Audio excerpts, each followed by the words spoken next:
crazy. But it all started with the GAV. The GAV was the very first thing that we had. And I was practicing getting in and out of the GAV. The character didn't even exist yet. He was just a camera. But we're going in and out of the GAV, driving around a base. We didn't have the habitat yet. Didn't have the barracks or the biodome or anything like that. But it felt like I was on another planet, and it was really cool to kind of get into a vehicle and drive a long distance, kind of feel that open world feel, and then get out and walk around. And that was kind of where it started. That's a pretty incredible start, I should say. So speaking of starting out, every great idea has something that inspires it. What movies or books or sources of inspiration did you draw from when creating everything that went into the game? Well, first of all, anything Ridley Scott is just pure genius. Agreed. The guy, he's a master of mood. He's a master of immersion. He really kind of puts you there, and he grounds it in a reality. And that has always kind of stuck with me. Any specific components? Yeah, well, I mean, Alien and Aliens were phenomenal. Sure. Even the biosphere that he created with the egg and the face eater thing. Yeah, and that all was that. Brilliant. Yeah. And then coming out. I mean, we take it for granted now. Sure. But I mean, when that was first seen, it was terrifying. Yes. Yeah. It was a straight up horror movie, right? But it really makes you think. It's like maybe that's how life exists. Maybe there's these parasite creatures that's how they live and expand and survive in their own way. Sure. We're used to the biospheres that we live in on this planet. We know what the dangers are, Yeah, and sometimes I think it's so hard for us to think outside the box. It really is. And put ourselves in those situations. What would it be like if that were me on another planet? Right. If the gravity was different. Yeah. If the distance of that planet to the star was different. The atmospheric makeup was different. What about what minerals or how the planet was created was different? All these things could change the evolutionary development of creatures, plants, or anything in between. I mean, we just kind of have, the way that we categorize things might not work at all somewhere else. Right. And that is just so, I don't know, I guess seductive to think about, like, making something that really is kind of far out there. Very alien, and the fragility is just so apparent there. When all of a sudden you open your eyes and you have a suit breach and you could die at any second. That in itself is just terrifying, but you're right, seductive at the same time. It's a combination of knowing that you're not supposed to be there, right? Knowing that anything and everything could probably kill you, and you don't know what, and not knowing what anything is, right? and that's kind of the center of the idea. Yeah. Other movies, just through serendipity, all these other great near future movies came out, like Martian. I don't know. Obviously, Martian was fantastic. I read the book, had no idea it was going to be a movie. I read the book in like 3 days, and then about a month later, I found out that none other than Ridley Scott was going to direct it, and I lost it. Yeah. Oh, yeah. You could die at any second. That in itself is just terrifying, but you're right. But yeah, that and then Gravity, Interstellar was phenomenal. Knowing that you're not supposed to be there. Gravity was so good. But yeah, all of them were like this near future, and I thought the near future space. Доброй ночи, дорогие друзья. Я прошу прощения, настраивал стрим.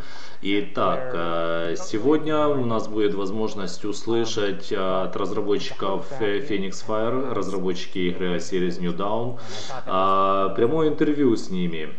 Итак, друзья, давайте послушаем, о чем они будут говорить. Я сразу приношу свои извинения, как бы в плане того, что я не вовремя начал стрим. Вот, и давайте услышим, о чем же они будут говорить.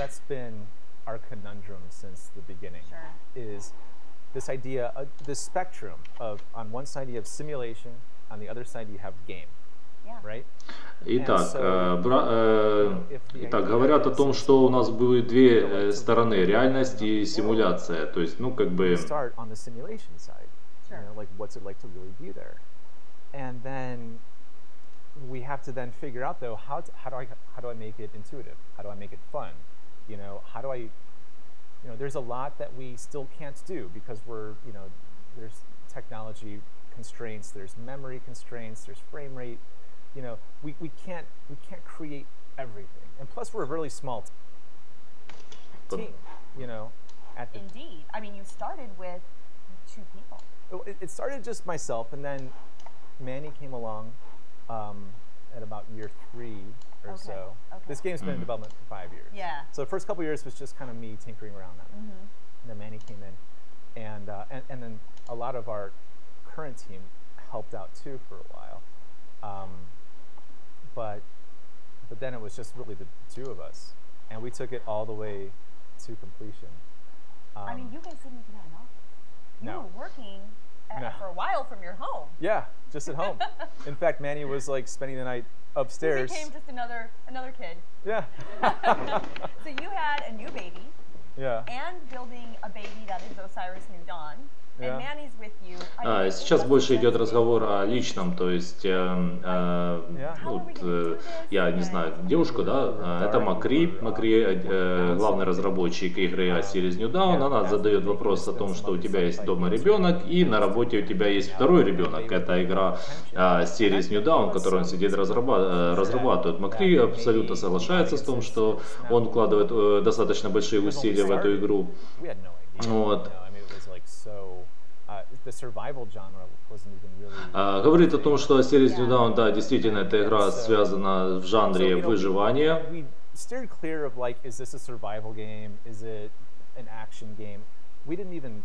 Think about that. You weren't going to pigeonhole it. It was all about the subject matter. Smart. And we fell in love with the subject matter. You know, речь идет дальше о том, что либо это будет в жанре экшен, либо в жанре survival, то бишь выживание.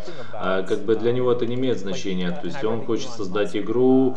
And I completely agree with him that he thinks that humans need to be a multiplanetary species.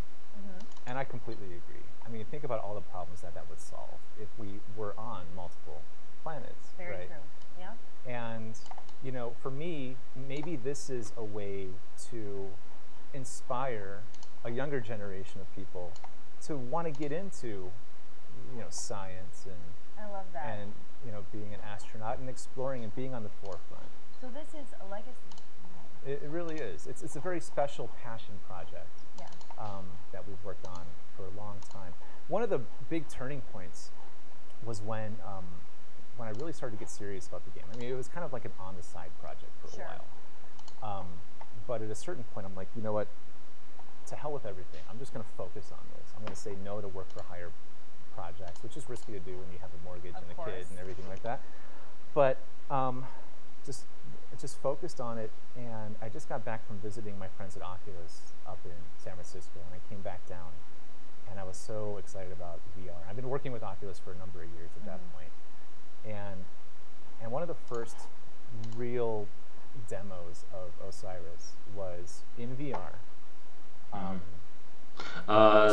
Так, насколько я понял, дорогие друзья, они хотят еще разработать Osiris в VR. So you were spacewalking above the International Space Station, and then right to the left of you is the big blue gas giant. Также возможность будет в будущем перемещения по станции космической. And so you're spacewalking and you're floating around, you're looking. Прогулки по космосу. То есть идет, Макри пытается объяснить, ну не пытается, он объясняет о том, что как это будет выглядеть в VR. And we had a really low-tech spaceship, and you could get into the spaceship, close the hatch, detach from the umbilical of the space station, and then travel to Proteus. The planet's getting bigger and bigger in frame. You eventually go through the atmosphere. You're flying. And then you land on it, you get out, and then you're walking. And we had that all in VR. Сейчас идет обрисовка того, как это будет выглядеть. Yeah. Hearing about well, this hopefully. But yeah, I mean, it was great. And then to hear your footstep sounds on the ground after you were just floating around, and immersive. Yeah. Right? Yeah, because there's like there's no sound in space. Right. So it was like this deafening silence of just floating around. You hear your own breath. Sure. I had that really loud at the time. Mm-hmm. And then you get into the spaceship. You still don't hear anything. You don't hear the thrusters or whatever, because again there's really no sound. Yeah. And then as soon as you hit the atmosphere, it's like super loud, and you get down and the engine shuts down. Yeah, it was really immersive. And when I had that, I'm like, okay, this is going to be cool. Yeah. This is going to be really cool. And then the next thing we made was the crab monster. So for the longest time, it was Spaceship, GAV, Proteus, and the crab monster, and just working those over and over and over again. Right. So what fueled the decision to put the game in early access?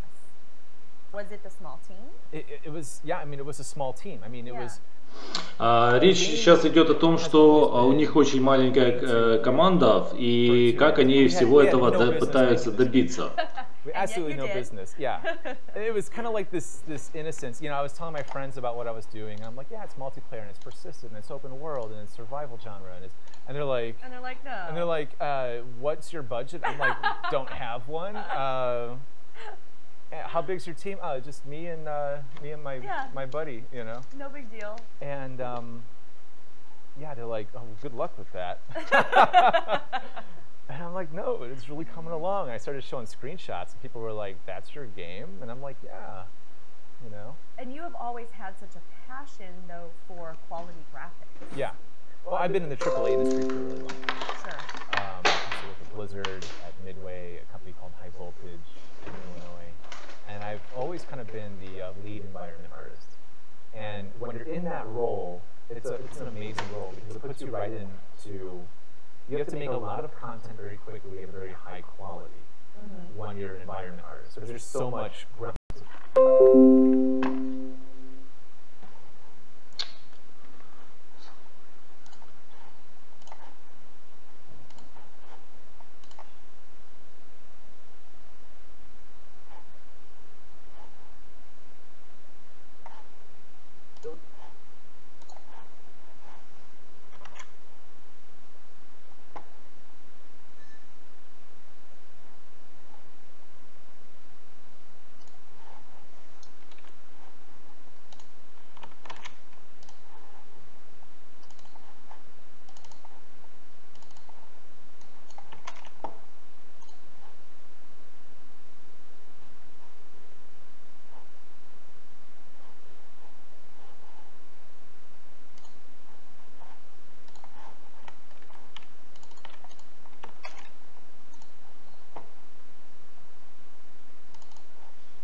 Let's make the GAV look as good as possible. Let's make the habitat, and let's build it with the audience. And that's the early access piece of it. Sure. Because we know we don't have all the answers. We're just a two-man team, right? So we're like, we think it's cool. Right. Maybe let's get it out there so that people can tell us how bad we suck. And that's kind of the purpose, because we're always just kind of stabbing in the dark, I mean, we could look at other games. I don't really like to look at a lot of other projects, other games too much. Sure. Because you can get easily distracted, I'm sure. It could be a trap. Yeah. So we just kind of focus on our own. We kind of we stick our neck out there and say, I don't know, what do you think? Right. And a lot of times people are like, this is perfect. Yeah. Awesome. Yeah. Sometimes like, ooh. Yeah, it's an interesting process. Yeah, and the feedback I know is always helpful for you guys. And I know that idea of quality over quantity has gotten you so far, and you've always kind of carried that value with you all the way through until now. But I think, you really did it right when you decided, like, we're going to take these ideas and build them out with the help of the community and the feedback from the community, but really hone in on that quality. It is so evident in that product, and it's not even final product yet. And that has to be so exciting for you. It was really exciting when we went to Да, приветствую. Да, аноним, это разработчики игры Osiris New Dawn, и они сейчас вот разговаривают о предстоящем, что ожидает игру. Зацепили разговор о том, что в игре Osiris New Dawn обязательно появится VR. But then, you know, a lot of people were like, yeah, it was really, really good. We actually even won a couple of awards. But we were able to figure out like what was working and what wasn't. We went back from PAX West. We fixed a few things up. We added a few more things, whatever, and then we launched it. And it hit #1 on Steam, which was like the most surreal. That had to be surreal, yeah. I was like, Steam must be broken because we're #1. Refreshed. What is happening? Yeah, and we stayed there for a long time, and it was, man, it was a long time coming. The vindication was just so, it just felt great. Yeah. But at the same time, we were working so hard. We did like, I don't know, 8 hot fixes in the first week or something. Multiplayer was. So you had like 5 seconds to be like, yay, back to work. Right. Right, yep. As is the story always goes with anything that's truly successful. With that being said, I think it's time to move on to Mail Call.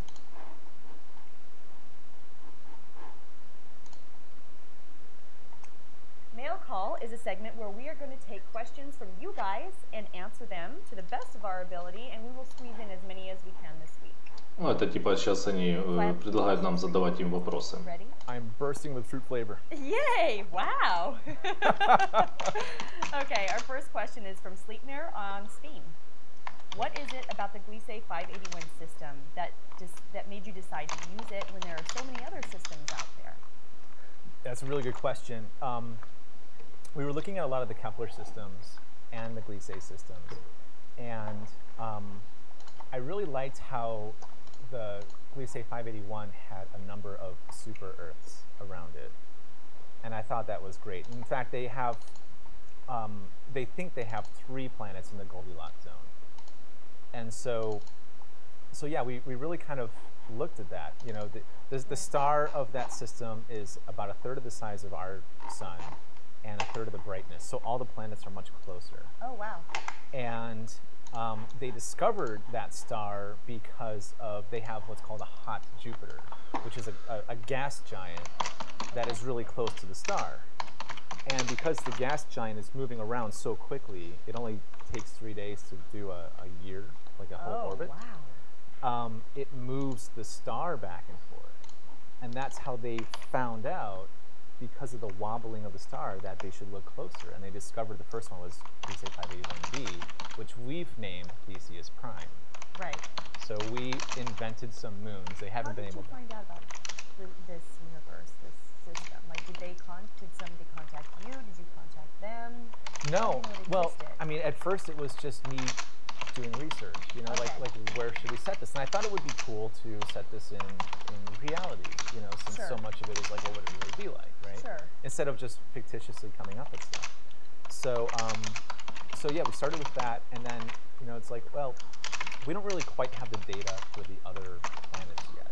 So let's start with the moons, because we knew that we needed some like starter planets. You know, something that kind of acts like a tutorial for the game and that kind of stuff. You know, we don't want to just put them on a rocky barren planet and say, go nuts. You know, we needed something that was kind of Earth-like, kind of Mars-like, something that you sort of expect, but throws you for a loop. But still alien enough. Still alien enough. Exactly. Right. Exactly. So that's where Proteus 2 just, you know, kept getting developed. Yeah. But then one of the best things is when we launched the game, the astrophysicists that discovered that star system reached out to us. No way. Yeah. And they gave us like a whole bunch of data on all these different planets and everything in that system. Wow. So yeah, it's amazing. That's incredible. Yeah. It like, holy cow. It was like one of those, it was just like such a cherry on top to like already being, you know, received so well on Steam. Sure. Well, we have another question. This question comes from Highlander 2016, also on Steam. What are you hoping to achieve in the long term? I like his name, by the way, Highlander. Cool name, right? There could only be one. So yeah, What do we hope to achieve? What this year, long term? Well, you can answer it as you see fit. You know, there's a lot of things that I want to do with the game. There's a lot of things the team wants to do. There's, you know, but I think right now we're listening to the audience on where they would like it to go. Obviously, we'd like to add a lot more planets. We'd like to add the space station system. You know, there's a lot of systems that we want to make and grow. We're also looking at you know, our story that has been kind of incubated. Like what the story that's in there right now is like totally bare bones. Just minimal, right? Very minimal. Right. Yeah. I know people have been clamoring for that story. Yeah. So we think that that's going to really kind of help drive the exploration. Yeah. Because you know, we could add other planets. Like we could, based on the scientific data, figure out like this is the atmospheric makeup, this is the mass, this is the gravity. We could do all that. Yeah, yeah. But you know, we launched Aziel back in December, and one of the complaints has been there's not enough to do, right? And so we analyze. So what does it mean to not have enough to do? Right. You know, because typically in a game there's progressions and there's tasks and, you know, obstacles that get in your way, rewards, that kind of stuff. Yeah. Right. But, you know, if we go simulation and we make it so that you're really going to these other worlds, well, most planets in the universe have nothing on them. Right. They're devoid of life, no plants, no animals, no alien installations or anything like that. It's just they're wastelands. You know, the bulk of what we have found, well, everything we've found has just been a wasteland. Right. So then there would be nothing to do. So, but when you really kind of break that down, it's like, well, what are the obstacles? Sure. What are the strategies to combat those obstacles? And then what are your rewards? And that is the thing to do. And so what we're working on is getting good at player versus environment, because that's really what you're up against. Right. And then having to figure out with the tools that you have at your disposal how to get through those situations. Okay. Perfect example is like the Martian, right? He had to make do with what he had. Right, like learning to grow potatoes, and he's up against the environment, and it's a whole new environment. Yep. So having to do that has to be incredibly frustrating, a new process. So it's not, you don't have always the tons of stuff to do, but even the simplest of tasks seems like a daunting thing. Yeah, well, it's an interesting problem because, you know, typically in a game you would just be like, well, what's the coolest thing we could put here? Right. You know, let's just have waves of orcs coming at you, and then you just mow them down or whatever, right? You never die. Yeah.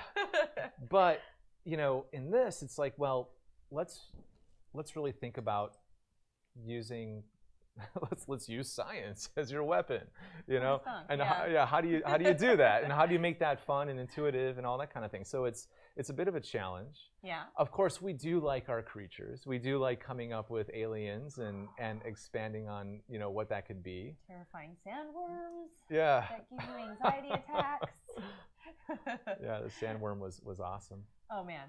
Yeah, feeling that ground shake, I think everybody can agree, is the most terrifying thing ever, because you don't know where it's coming from. You don't know if you should run in like awe at its majestic beauty, or just duck and cover, or just pray for salvation. Like, what do you do at that point? You know, that's what I love is when people say that they were in awe from watching it, and then slowly realizing that it was going to land on them, and then I got to get out of here, and then it was too late. Oh, yeah. Yeah. It is a good lesson to learn. Yeah. In speaking of our creatures, you know, for a second, we, you know, going back to the Proteus 2 planet, sandy environment, Mars-like, what would live on it? You know, we thought that, you know, we thought that crustaceans would probably be a good way to go, and so the sandworm and the crab monster and the sceliopod were really the three main ones. The other two, the gnat and the arachnoid, are more of a kind of like a mutation, and that's going to work its way into the story a little bit. But yeah, you know, we're like, oh, and then we came up with a parasite too, which is also kind of a little crustacean.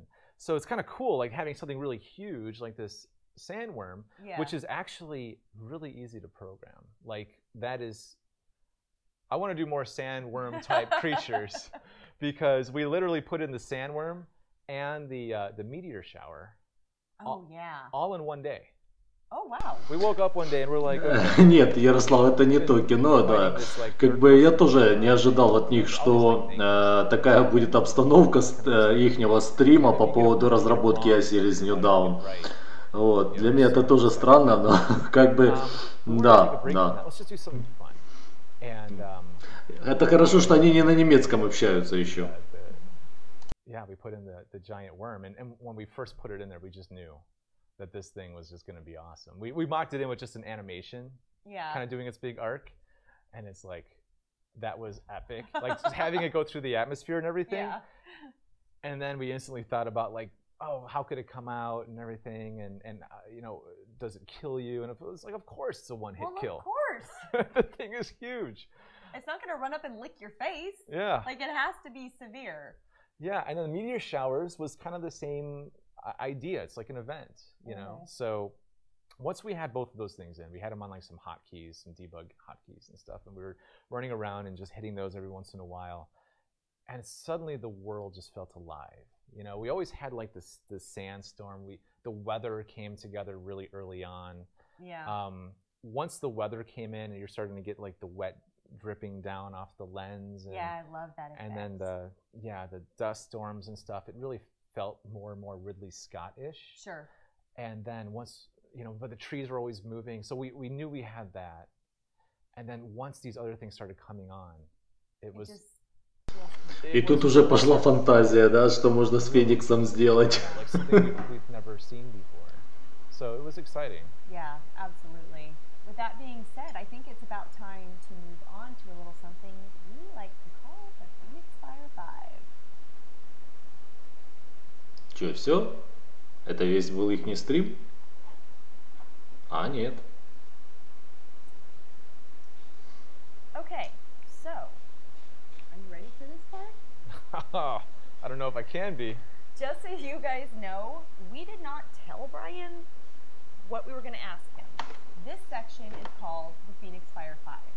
And the purpose of this segment is to let you guys get to know the dev team here at Phoenix Fire just a little better than you already do. And basically just have fun. Fun's important, right? I mean, you guys grind it out every single day. So, we're going to have a little fun. Okay, it's fun. Just remember, this is all in the name of good, clean fun. All right. So what we're going to do is we're going to take the next 5 minutes. We're going to ask you a whole bunch of rapid fire questions. Here's the crux. You can skip one question and only one question. I'm getting more and more nervous as you're laying this out. Just breathe, just breathe.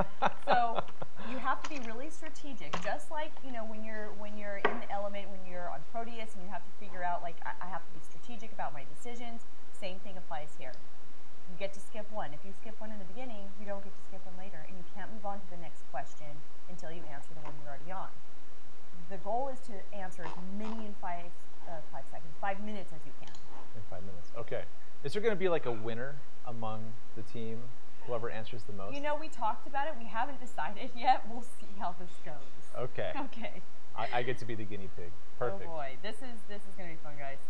Okay, we're going to start it off very light. And go. Tell us about your first time. My first time playing a game? Yes! He got it! Tell us about your first time playing a video game. I do clearly remember it. It was Space Invaders, and it was 1979 on the Atari 2600. And it was actually one of my first memories too. And сейчас, я так понимаю, они больше о личном разговаривают, о том, что когда он там первый раз попробовал, да, то есть они как-то то ли в пошлую шутку хотели превратить, а он задал вопрос первый раз поиграть. There's no remote.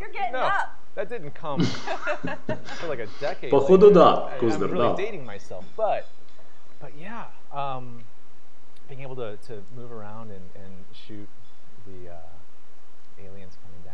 У этих негодяев, кстати, сегодня это, сейчас час дня. It really was. Okay, question number 2. Name one movie that you are embarrassed to admit watching repeatedly. Huh. The first Fast and the Furious movie. Fair enough. But it's because my girlfriend wanted to see it. Aww, okay. The second time, so we saw it twice in the theater, and both times I'm like, this was equally bad both times. It doesn't get better. No, it wasn't like there was missing things like, oh, when you watch it again. It kind of grows on you. There was none of that. No. I love it. Okay. Number 3, when is the last time you flexed in a mirror? Right before this. It's a confidence builder, right? Right, like we're doing Twitch. I started slapping myself, let's do this thing. Whatever works, man. Yeah. Whatever works.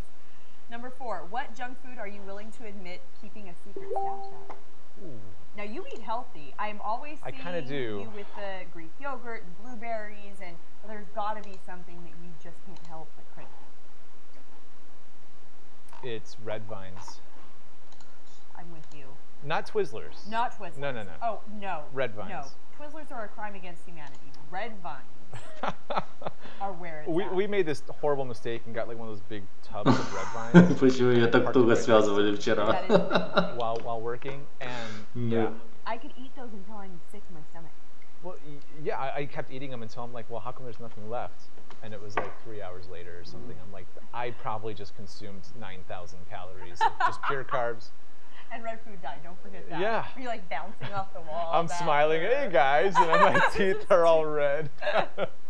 Excellent. Good answer. Okay, number 5, which Disney princess are you most like? Am I most like, or do I like the most? Oh, well, you can answer it that way too. That counts. We'll count that. Well, let's see. My son likes Ariel. Okay. I think he's got good taste. I'm gonna go with Ariel. Okay, mermaids are cool. Mermaid, yeah. What's cooler than a mermaid? She could swim around really well, and she could sprout legs sometimes to walk around. She's like an amphibian. Best of both worlds, really. Yeah. It's not fair. Yeah. Okay. And she never ages. It's just she's got it made. Number 6, what is the most embarrassing app you have on your phone? Дзирт, я думаю, касательно русского языка в этой игре, он, скорее всего, если и будет, то только после релиза. Они не готовы материально, у них команда маленькая, у них там всего человек 8, которые занимаются разработкой игры. Поэтому я сомневаюсь, что кто-то будет заниматься на данный момент локализацией. It's fun. I enjoy it. So. Well, then there's 2 of us. Thank you. Which Harry Potter character is the hottest? Они, кстати, на вопросы, которые задаются в Твиче, не отвечают. Я им отправил 3 вопроса, которые касаются игры. Которые касаются игры, а именно оптимизация, потом сюжет, и 3-й вопрос был у меня задан по этому, секунду, сейчас скажу. 3-й вопрос по поводу расширения планет. В общем, получил ответ от модераторов, что, я так понял, не модераторы, да, там, в общем, в том, что они не дают ответы на Твиче. Откуда они читают вопросы, мне вообще непонятно. Есть такое предположение, что заранее заготовлены были вопросы и чисто показуха. Могу ошибаться.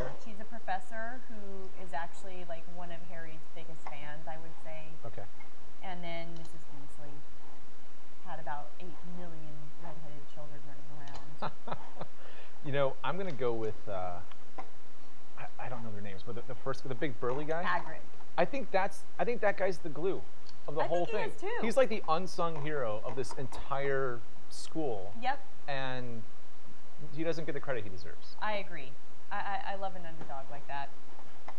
Okay, so last time you farted and blamed someone else.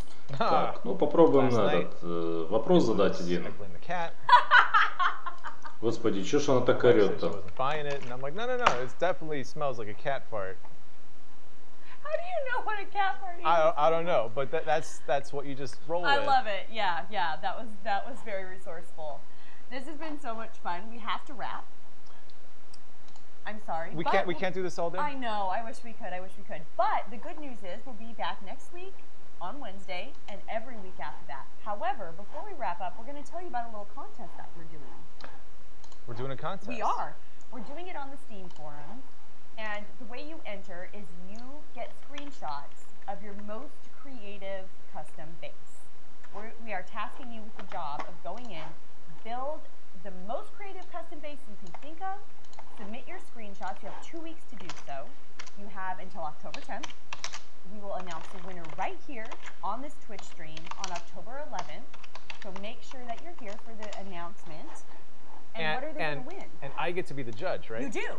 I do get to be the judge. He does get Я тебе больше скажу, тут уже пошли определенные сомнения, что это вообще ли разработчики, а не участники какого-то немецкого фильма. An Osiris New Dawn sweatshirt. And man, this thing is like... It's pretty thick. Oh my gosh, it's so cozy and so sturdy. Yeah. I love it. And it says Phoenix Fire Dev Team. Это не показывают, какая у них крутая куртка. Это Osiris New Dawn. They're pretty decent. Yeah. They're really nice. For sure.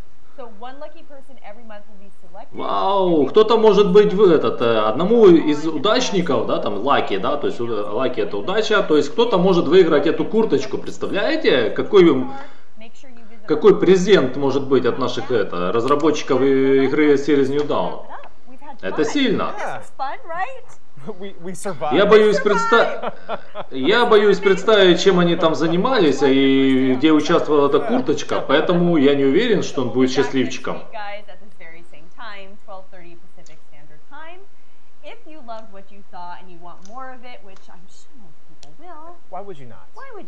А почему бы и нет? А давайте.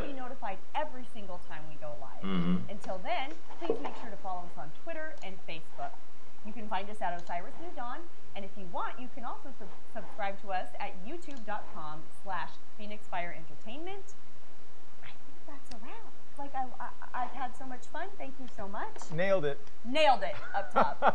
Thank you guys so much for joining us. We hope to see Они you нас, guys по-моему, next послали week. только что. Until then, have a great Wednesday. Все? Так, thanks for watching, да? Ну, пожалуйста, наверное.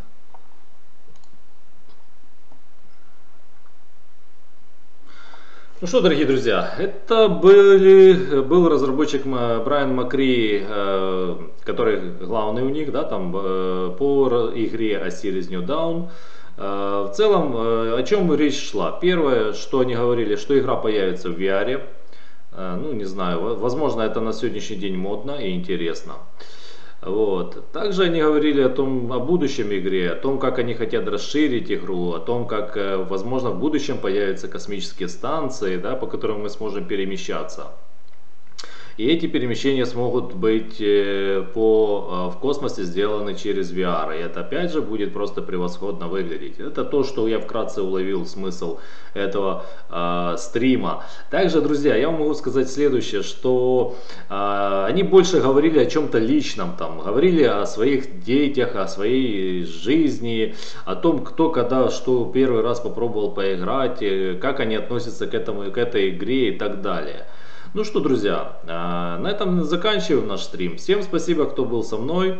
Если вам это было видео интересно, ставьте лайки. Если не интересно, ну, ребят, извините, я не успел подготовить это видео заранее. Это была онлайн-трансляция. Вот, тем более разница во времени.